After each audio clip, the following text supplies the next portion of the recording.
Seventh Planet Broadcasting, Headlines with a Brain, with your host, Gerald Clark.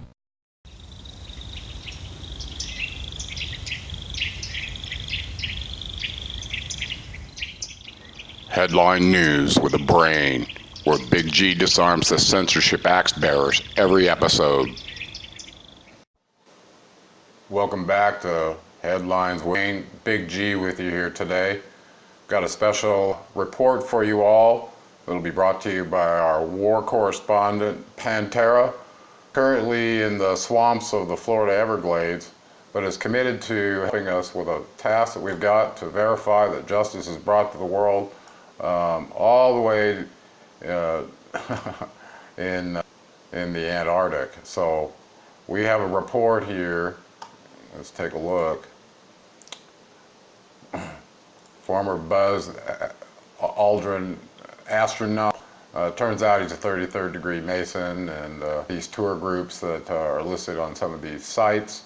So we went to look into them and see what it's all about. One of them is White Desert that does tours in the Antarctic that he was part of.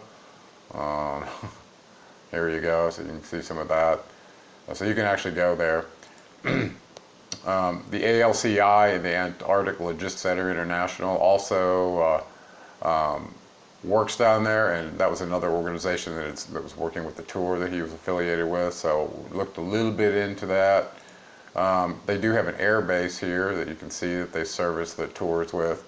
If you're landing at 170 degrees on your Gulfstream aircraft that sleeps 22 people, possibly you could use that or elsewhere. There's an article here going around wondering why there's a flight log showing a flight with his aircraft. Okay, and they give you the flight number.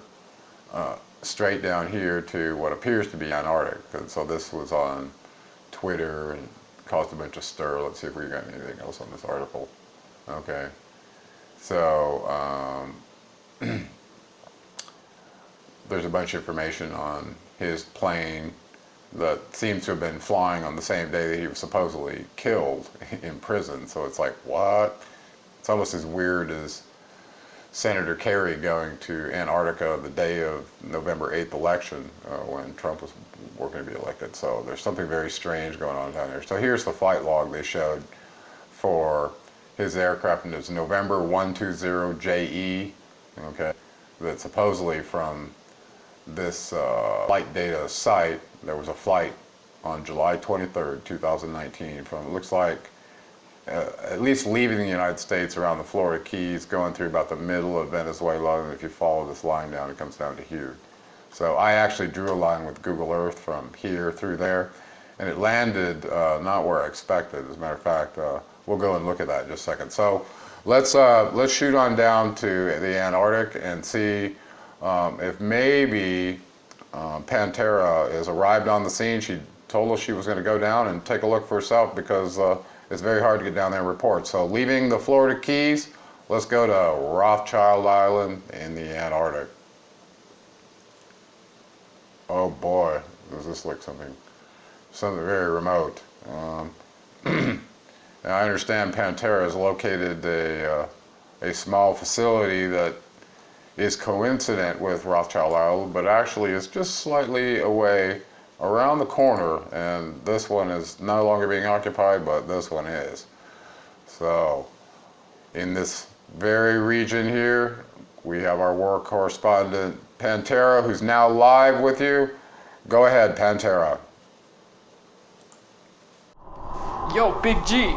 This is Pantera on site in the Antarctic, heading for Epstein, Rothschild Island. The conditions are frigid, even for a superhero. Wait! I see some lights ahead! Oh my god! What do we have here?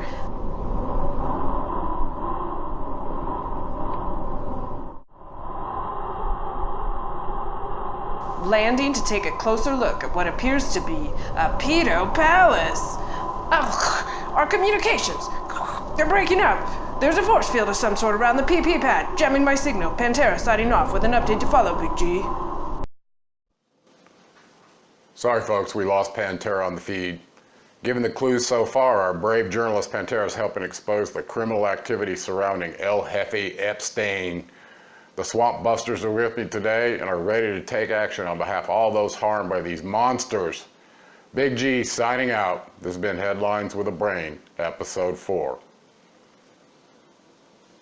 Seventh Planet Broadcasting, Headlines with a Brain, with your host, Gerald Clark.